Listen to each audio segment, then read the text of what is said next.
Welcome to Shri SSC GS. आज हम Indian budget का एनालिसिस करेंगे, ठीक है। डिटेल्ड एनालिसिस करेंगे, लेकिन उसका समरी बताऊंगा मैं।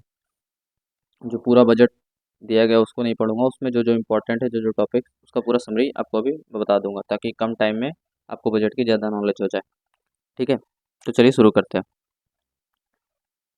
ये जो हमारे यूनियन बजट है 2025-26, क्या किसने प्रेजेंट किया था? फाइनेंस मिनिस्टर हमारी कौन है? निर्मला सीतारमण, ठीक है। कब प्रेजेंट किया था? तो 1 फरवरी 2025 को, ठीक।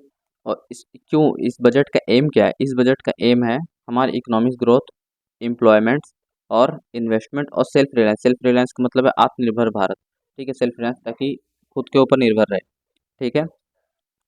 अब बजट के कुछ पॉइंट देख लेते हैं, क्या क्या है। टोटल एक्सपेंडिचर कितना कर रहे हैं सरकार? 50.65 लाख करोड़, इतना का टोटल एक्सपेंडिचर है, ठीक। इतना खर्च का टोटल रेवेन्यू इतना, इनका कितना है हमारी सरकार का? तो 34.96 लाख करोड़ ही रेवेन्यू है, ठीक है।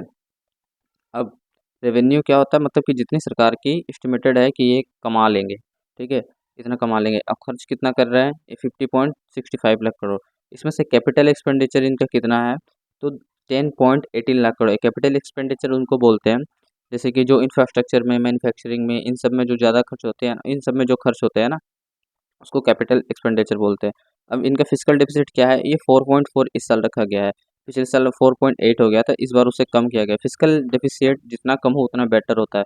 फिजिकल डेफिसिट जितना ज़्यादा बढ़ता जाएगा तो हमारा देश उतना ही ज़्यादा कर्ज में डूबता जाएगा, ठीक है। इसलिए फिजिकल डेफिसिट कम हो जाए। फिजिकल डेफिसिट एक्चुअली में होता क्या है? जो सरकार खर्च कर रही है और सरकार की जो कमाई हो रही है, उनके बीच में जो डिफरेंस होता है ना, उसको फिजिकल डेफिसिट बोलते हैं, ठीक है। अब आगे चलते हैं, इनके पॉइंट्स क्या क्या है। अब जो हमारा बजट है उसको मेन फोर इंजन, इसको इंजन बोलते हैं, ग्रोथ इंजन बोला गया है। चार इंपॉर्टेंट है, ठीक है।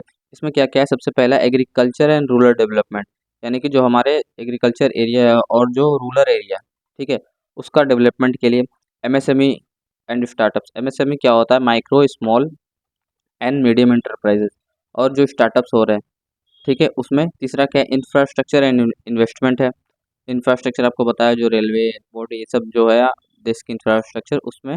और एक्सपोर्ट एंड ट्रेड में, जो हमारे इंपोर्ट एक्सपोर्ट होते हैं जो बिजनेस के, उसमें। ये चार इंजन बताया गया। कौन कौन सा? एग्रीकल्चर एंड रूरल डेवलपमेंट करना है एमएसएमई के लिए, और इंफ्रास्ट्रक्चर और एक्सपोर्ट्स, ठीक है। तो चलिए शुरू करते हैं। ये जो हमारा एग्रीकल्चर एंड रूरल डेवलपमेंट है, ठीक है, इसमें कितना खर्च हो रहा है? इसमें खर्च हो रहा है 2.3 लाख करोड़। किसके लिए? For agriculture and allied sector, यानी कि एग्रीकल्चर के लिए लगभग 2.3 लाख करोड़ का बजट दिया गया है। इसमें फोकस एरिया क्या क्या रहेगा अपना? फार्म फार्म प्रोडक्टिविटी, रूरल में जॉब मिले, इरिगेशन यानी कि सिंचाई, खेती बाड़ी अच्छे से, और सेल्फ रिलायंस। सेल्फ रिलायंस इन पल्सेस, यानी कि सेल्फ रिलायंस इन पल्सेस में, यानी कि जो हम दाल खाते हैं उसमें सेल्फ रिलायंस हो सके, हमें बाहर से इंपोर्ट ना करवाना पड़े दाल को, ठीक है।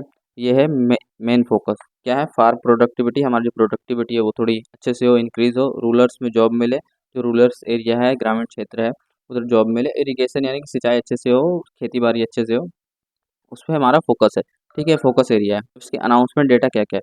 सबसे बड़ा मतलब ये जो हमारा कृषि क्षेत्र है, यानी कि एग्रीकल्चर सेक्टर में क्या क्या अनाउंसमेंट है, जो पॉइंट्स है, की पॉइंट्स क्या है? कॉटन प्रोडक्टिविटी मिशन, यानी कि कॉटन प्रोडक्टिविटी मिशन में क्या है? कॉटन की प्रोडक्टिविटी कैसे बढ़ाया जाए, ठीक है। क्या किया गया है? 10,000 करोड़ इन्वेस्टमेंट फॉर 5 ईयर्स, यानी कि नेक्स्ट 5 ईयर्स जो आने वाला है, उसके लिए 10,000 करोड़ का इन्वेस्टमेंट किया गया है। और कहाँ फोकस है? फोकस है कि high yield climate resistance cotton variety, मतलब कि ऐसे कॉटन वेराइटीज जिसमें कि क्लाइमेट के कारण रेजिस्टेंस वो अच्छे से नहीं आ पाते हैं, उन सबको वो कॉटन वेराइटीज अच्छे से डेवलप हो पाए। क्या है? India is the world second largest cotton producer. क्या इंडिया पूरे वर्ल्ड में सेकेंड लार्जेस्ट कॉटन प्रोड्यूसर है? कितना कवर करता है वो? लगभग 12.5 मिलियन हेक्टेयर, ठीक है। दूसरा पॉइंट क्या है? हायर किसान क्रेडिट कार्ड लिमिट, जो किसान के क्रेडिट कार्ड की लिमिट है उसको बढ़ा दी गई है, ठीक है। इंक्रीज कितना? 3 लाख से 5 लाख कर दिया गया है, ठीक है, फॉर शॉर्ट टर्म क्रेडिट। इससे फायदा कितनों को होगा? लगभग 7.7 करोड़ फार्मर्स को इससे फायदा होगा, ठीक है। तीसरा हमारा की पॉइंट क्या है? जल जीवन मिशन। जल जीवन मिशन में क्या है? 80,000 करोड़ एलोकेटेड, ठीक है, 80,000 करोड़ एलोकेट किया गया है। इसमें क्या होगा? सिंस 2019, मतलब 2019 से 15 करोड़ रूरल हाउस होल्ड में tap water tap water receive हो चुका है, ऑलरेडी रिसीव है, लेकिन 2028 तक का ये प्लान बनाया गया है कि सबको 100% कवरेज का ये प्लान बनाया गया है। तीसरा पॉइंट क्या है हमारा, प्रधानमंत्री धन धान्य कृषि योजना है। इसके तहत क्या क्या किया जाएगा, ये क्या कर रहा है, कवर 100 लो प्रोडक्टिविटी डिस्ट्रिक्ट, यानी कि ऐसे डिस्ट्रिक्ट को कवर कर रहे हैं जहाँ लो प्रोडक्टिविटी है, ठीक है, जहाँ से प्रोडक्टिविटी उतनी आ नहीं रही है। इससे कितना को फायदा होगा, 1.7 करोड़ जो हमारे फार्मर है उसको बेनिफिट होगा, ठीक है। उसके बाद ये जो 25,000 crore allocated for modern storage and irrigation. Modern storage क्या होता है, यानी कि जैसे किसान जो भी चीज़ें प्रोड्यूस करते हैं, जो हमारे धान के, उनके पास स्टोरेज नहीं होती है, उनके पास जगह नहीं होती है उसको स्टोर करने के लिए, इसलिए वो ज़्यादा प्रोड्यूस नहीं कर पाते। तो ठीक है, इसके लिए भी, तो इसी के लिए 25,000 करोड़ एलोकेट किया जा रहा है ताकि वो अच्छे से मॉडर्न स्टोरेज दे और मॉडर्न इरिगेशन, यानी कि नए तरीके से अपनी खेती बाड़ी और सिंचाई कर सके, ठीक है। और तीसरा ये लास्ट क्या है, मिशन फॉर आत्मनिर्भर इन पल्सेस। आपको पता है दाल के लिए ज़्यादा फोकस किया गया है ताकि हम जो दाल्स है, जो हम दाल खाते हैं उसमें आत्मनिर्भर हो सके, ठीक है। आत्मनिर्भर यानी कि खुद खुद प्रोड्यूस करें और खुद खाएं, हमें बाहर से नहीं लाना पड़े। उसके लिए क्या प्लान किया गया है, 6 year plan to increase production of tur, urad and masoor dal. इन तीनों दालों का क्या है, 6 ईयर में खुद के खुद खुद प्रोड्यूस करें और इसके प्रोडक्शन को हम इंक्रीज करें। इसमें क्या किया गया है, इसमें क्या, NAFED and NCCF to produce pulses, to procure pulses for 4 years. यानी कि ये दोनों जो एजेंसीज है, ये दोनों एजेंसीज क्या करेगी, ये हमारे पल्सेस को प्रोक्योर करके रखेगी 4 साल तक, कम से कम 4 साल तक। और क्या है, इंडिया क्या करता है, India consumes 27 million tons of pulses, यानी कि 27 मिलियन टन्स ऑफ हम खाते हैं, लेकिन हम प्रोड्यूस कितना कर रहे हैं, बस 24 मिलियन टन्स तक, ठीक है। ये हो गए कुछ एग्रीकल्चर से रिलेटेड पॉइंट्स, ठीक है। पता चल गया, एक तो कॉटन प्रोडक्टिविटी में क्या क्या था, ये हायर किसान क्रेडिट कैसे हुआ, जल जीवन मिशन, प्रधानमंत्री धन धान्य योजना, मिशन फॉर आत्मनिर्भर भारत इन पल्सेस, ठीक है। अब एमएसएमई सेक्टर में क्या फोकस है, एमएसएमई एंड स्टार्टअप, इसमें कितना का बजट एलोकेशन हुआ है, तो 1.5 लाख करोड़ का बजट एलोकेशन हुआ है। एमएसएमई का मतलब पहले ये बता देता, micro small and medium enterprises, ठीक है। इसमें फोकस एरिया क्या रहेगा कि क्रेडिट, जो हमारे क्रेडिट यानी कि जो लोन्स मिलते हैं उसकी अवेलेबिलिटी रहे, ठीक है, एम्प्लॉयमेंट हो, डिजिटल ट्रांसफॉर्मेशन हो, ठीक, ये फोकस एरिया है हमारा। अब इसके की पॉइंट्स क्या क्या है, एमएसएमई क्लासीफाई रिवाइज, ये क्या है, इनका जो इन्वेस्टमेंट लिमिट है वो 2.5 टाइम्स कर दिया गया था, ठीक है, 2.5 टाइम्स कर दिया गया है, और जो टर्नओवर लिमिट है 2 टाइम्स बढ़ा दिया गया, ठीक है। यानी कि जैसे माइक्रो का पहले 1 करोड़ था इन्वेस्टमेंट लिमिट, और 2.5 कर दिया गया, ठीक है। तो ये लिमिट आप देख लेना कितना है, बस इतना दिमाग में रखना कि इन्वेस्टमेंट लिमिट जो है वो 2.5 टाइम्स कर दिया गया, और टर्नओवर लिमिट है 2 टाइम्स बढ़ा दिया गया। और जो क्रेडिट गारंटी होती है एमएसएमई की, क्रेडिट गारंटी कितना रेज कर दिया गया, पहले 5 करोड़ से अब 10 करोड़ कर दिया गया है, ठीक है। इसके कारण क्या होगा, सरकार पे एडिशनल एडिशनल बर्डन कितना का आएगा, तो लगभग 1.5 लाख करोड़ का आएगा। एक्सपेक्टेड किया गया है कि 1.5 लाख करोड़ हमें एक्स्ट्रा देने होगी, जो बढ़ाया है ये प्लस किया है 5 करोड़ से 10 करोड़, इससे सरकार पर 1.5 लाख करोड़ का एक्स्ट्रा बर्डन आएगा, ठीक है। स्टार्टअप्स के लिए फंड कितना है, 10,000 करोड़ का फंड दिया जा रहा है। इसमें किस चीज़ों को फोकस होगा, तो एआई पे, टेक्नोलॉजीज पे, डीप टेक स्टार्टअप्स, यानी कि जो हमारे टेक्निकल स्टार्टअप्स है उस पर फोकस किया जाएगा, ताकि जो टेक्निकल स्टार्टअप्स करना चाह रहे हैं उसको फंड मिले। ऑलरेडी 91,000 करोड़ इन्वेस्ट कर दिए गए हैं इंडियन स्टार्टअप्स में, लेकिन अभी 10,000 और किए जा रहे हैं, ठीक है। अब ये चीज़ ये नहीं है, ये चीज़ इसमें नहीं है, women and SC ST entrepreneur support. ये क्या है, जो हमारे वुमेन्स है, जो SC ST है, अगर वो स्टार्टअप करना चाह रहे हैं तो उसके लिए सपोर्ट किया जा रहा है। फर्स्ट टाइम 5 लाख, यानी कि 5 लाख वुमेन और SC ST जो है उनको क्या है, लोन मिलेगा, कितना तक का, 2 करोड़ तक का लोन मिलेगा, ताकि वो कुछ भी स्टार्टअप करना चाह रहे हैं, कुछ करना चाह रहे हैं तो उनको वो कर पाएँ, उनके पास पैसों की कमी ना हो, उसके लिए सरकार मदद करेगी। और किससे इंस्पायर्ड हो रहा है ये, स्टैंड अप इंडिया स्कीम, यानी कि इंडिया अपने बलबूते खड़ा हो सके और स्टार्टअप आगे बढ़ा सके। MSME digital credit card, MSME digital credit card में क्या है, 10 lakh card to be issued in 1 year, यानी कि ये 10 लाख कार्ड इशू करेंगे एमएसएमई के लिए, जो क्रेडिट कार्ड है वो 10 लाख कार्ड इशू करेंगे 1 साल में। और उसकी लिमिट क्या होगी, 5 लाख क्रेडिट कार्ड लिमिट होगी हर कार्ड की, ठीक है। चलिए आगे बढ़ते हैं। अब जो इंफ्रास्ट्रक्चर बताए थे, इंफ्रास्ट्रक्चर इन्वेस्टमेंट में, ठीक है, इसका बजट एलोकेशन कितना है आपको पता है, 10.18 लाख करोड़ है इसका कैपिटल एक्सपेंडिचर, हाईएस्ट एवर, अभी तक का सबसे हाईएस्ट। इसमें फोकस एरिया क्या क्या है, हमारे रोड्स है, रेलवेज है, एयर कनेक्टिविटी है एंड अर्बन ट्रांसफॉर्मेशन, यानी कि जो रूरल एरिया है या फिर जो अर्बन अभी भी पीछे रह गया उसमें ट्रांसफॉर्मेशन ला सके, उसमें थोड़ा बदलाव ला सके और और जो वहाँ की कनेक्टिविटी है उसको अच्छे से इंक्रीज कर सके। की पॉइंट्स देख लेते हैं। 1.5 lakh crore for state infrastructure, यानी कि जो स्टेट की इंफ्रास्ट्रक्चर है उसके लिए 1.5 लाख करोड़ एलोकेटेड किया गया। वो क्या किया गया है, state get 50 year interest free loans for project. State में जो प्रोजेक्ट्स है उसके लिए 50 साल तक इंटरेस्ट फ्री उनको लोन मिलेगा ताकि वो वहाँ के इंफ्रास्ट्रक्चर को डेवलप कर सके। ये असेट मोनेटाइजेशन प्लान 25-30 तक क्या है कि 10 lakh crore investment by public, मतलब कि जो पब्लिक एसेट है यानी कि जो रेलवेज, हाईवेज, एयरपोर्ट्स है, इसमें क्या है 10 लाख करोड़ का इन्वेस्टमेंट किया जाएगा ताकि इसमें आगे चीज़ें बढ़ सके। रेलवे में आप देखते हैं कितनी भीड़ लगी रहती है, उन सबको कि हमेशा आप कभी भी टिकट करोगे वेटिंग में मिलेगी। हाईवेज जो है उनको इंक्रीज़ किया जाएगा और एयरपोर्ट्स, ठीक है। उड़ान स्कीम एक्सपेंशन, ये स्कीम क्या है, इसमें क्या है 120 new routes and 88 more airport, यानी कि 120 नए रूट और 88 नए एयरपोर्ट बनाए जाएंगे, ठीक है। आगे और क्या है 4 crore passengers expected in 10 years, यानी कि 10 साल में 4 करोड़ पैसेंजर तक हो सकते हैं, इसलिए इन सब चीज़ों को बढ़ाया जा रहा है क्योंकि जितने ज़्यादा बढ़ेंगे पैसेंजर उतने ज़्यादा आएंगे। अभी क्या है लोगों को उतना मिल नहीं पाता है।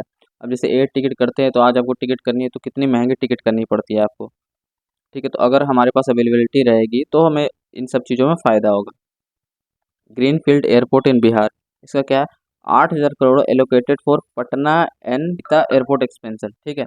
जो पटना का एयरपोर्ट है उसके एक्सपेंशन के लिए ग्रीनफील्ड एयरपोर्ट इन बिहार उसके लिए किया जा रहा है, 8,000 करोड़ एलोकेटेड किया गया है। टैक्स रिफॉर्म्स में हमारे में क्या क्या किया है, टैक्स रिफॉर्म्स में 28.37 लाख करोड़ का एस्टिमेटेड रेवेन्यू किया गया है कि मतलब इस बजट में इतना 28.37 लाख का हमें रेवेन्यू मिलेगा टैक्स के थ्रू, ये एस्टिमेटेड लगाया गया है, ठीक है। मतलब सरकार की इतनी कमाई होगी टैक्स के थ्रू। फोकस एरिया क्या है, इनकम टैक्स को सिंप्लीफाइड करना, जीएसटी में कुछ रिफॉर्म और कस्टम ड्यूटी में जो रिवीजन किए गए हैं। इसके की अनाउंसमेंट जो मेजर है वही बता रहा हूँ। अभी आपको पता होगा, सुन ही लिया होगा आपने कि आपका 12 लाख 12 लाख तक आपका कोई इनकम टैक्स नहीं लगेगा। पहले 7 लाख था, अभी उसको 12 लाख कर दिया गया है। और जो सैलरीड पर्सनस को 75K का वो छूट मिलता है, उसको मिला के लगभग 12.7 लाख तक आपको कोई इनकम टैक्स नहीं लगेगा। ये सही हुआ है। उससे क्या हुआ कि लगभग जो मिडिल क्लास है यानी कि अब 12 लाख मान लो, यानी कि 1 lakh per month, 1 lakh per month, ये बहुत, उतने लोगों की सैलरी इतनी नहीं है। तो जिन लोगों की सैलरी 1 लाख पर मंथ है वही टैक्स देंगे, तो ये अच्छी चीज़ हुई है इस बार। ये न्यू टैक्स स्लैब है, ये देख लेना आप, ठीक है। ये देख लेना इसका स्लैब क्या क्या है। तो यहाँ स्लैब दिया हुआ है लेकिन क्या है 12 लाख तक आपका कोई टैक्स नहीं लगेगा, लेकिन अगर उसके ऊपर जाते हो तो ये सब सारी स्लैब्स फॉलो होगा, ठीक है। इसका स्क्रीनशॉट ले लेना। जीएसटी और कस्टम ड्यूटी में क्या रिफॉर्म हुआ है, lower GST on essential goods, जो ज़रूरतमंद चीज़ें है उस पर थोड़ा लोअर किया गया है। Increase custom duty on import luxurious item, जो लग्जरियस आइटम है उस पे क्या किया गया है, इम्पोर्ट ड्यूटी बढ़ा दी गई है। अब सोशल एंड वेलफेयर इनिशिएटिव में क्या क्या है, सोशल एंड वेलफेयर इनिशिएटिव सामाजिक और कल्याणकारी योजनाएं क्या क्या है, इसके लिए कितना बजट एलोकेशन किया गया 3.2 lakh crore for social sector, okay. अब क्या है इसमें फोकस एरिया क्या क्या रहेगा, इसमें सोशल सेक्टर में सबसे बड़ा फोकस एरिया हमारा एजुकेशन है, हमारा हेल्थ केयर है और एम्प्लॉयमेंट, यानी कि शिक्षा व्यवस्था और सारे ये जो हेल्थ केयर है और एम्प्लॉयमेंट मिल सके, ठीक है। अब देखते हैं इसके की पॉइंट्स क्या क्या है। 50,000 अटल थिंकरिंग लैब्स, ये क्या है, इसमें क्या है ये लैब्स बनाए जाएंगे, 50,000 लैब्स बनाए जाएंगे, किस लिए, ताकि promoting STM education and innovation. STM क्या होता है, science technology engineering and mathematics, ठीक है। इसको दिमाग में रख लेना, science technology engineering and mathematics education, ताकि क्या हो जो बच्चे पढ़ सके उसको प्रैक्टिकली कर सके और ज़्यादा से ज़्यादा समझ सके, ठीक है। इसके लिए 50,000 अटल लैब्स जो बनाए जा रहे हैं। मेडिकल कॉलेज में एक्सपेंशन करने की बात कही गई है कितना, तो 10,000 एडिशनल एमबीबीएस सीट्स क्रिएट किए जाएंगे। और डे केयर कैंसर सेंटर क्या है, 200 सेंटर्स बनाए जाएंगे क्या, तो covering all district hospital in 3 years. जो डिस्ट्रिक्ट हॉस्पिटल है नेक्स्ट 3 ईयर्स में उधर क्या होगा 200 सेंटर किसके खुलेंगे, तो डे केयर कैंसर सेंटर के, ठीक है। एक दूसरी आगे चलते हैं, ये क्या है, PM Svanidhi scheme expense 30,000 UPI linked credit card for street vendor, जो स्ट्रीट वेंडर्स है उसके लिए 30,000 यूपीआई लिंक्ड क्रेडिट कार्ड दिए जाएंगे। इस योजना का नाम क्या है, प्रधानमंत्री स्वनिधि स्कीम। ठीक है। अब फाइनल कंक्लूजन पे पहुंचते हैं कि इस बजट का एक्चुअली फोकस क्या है। ठीक है, समरी देखते हैं। फाइनल समरी क्या है, रूरल डेवलपमेंट देखना है। रूरल डेवलपमेंट में क्या, एग्रीकल्चर देखेंगे, वाटर देखेंगे और इरिगेशन, खेती बाड़ी जो है। ठीक है। जॉब क्रिएशन किस में, एमएसएमई में, स्टार्टअप्स में और डिजिटल ट्रांसफॉर्मेशन। ठीक है। इंफ्रास्ट्रक्चर बूट्स, ये रोड्स, रेलवेज और एयरपोर्ट्स। और टैक्स बेनिफिट, ये आपको पता है 12 लाख तक का आपका छूट हो चुका है, 12 लाख तक आपको कोई टैक्स नहीं देना पड़ेगा। और हेल्थ केयर और एजुकेशन में आपको पता है एआई पे फोकस है, एसटीएम पता चलिएगा कौन सी है, एसटीएम मतलब साइंस टेक्नोलॉजी इंजीनियरिंग और मैथमेटिक्स। ठीक है। और मेडिकल कॉलेज, इन सब पे फोकस किया गया है। बजट का एम क्या है, तो 5 ट्रिलियन इकोनॉमी, विकसित भारत कब तक, 2047 तक। तो ये बजट का मोटा मोटा था, ये आप देख लें। अगर आपको अच्छा लगा तो चैनल को सब्सक्राइब करो, कुछ डाउट हो तो बताएं। अगर इन सब पे आपको क्वेश्चंस चाहिए एमसीक्यू टाइप ये पूरे सेशन पे, तो मैं बजट से रिलेटेड अपने एमसीक्यू बना के आपको दे दूंगा। ठीक है, थैंक यू।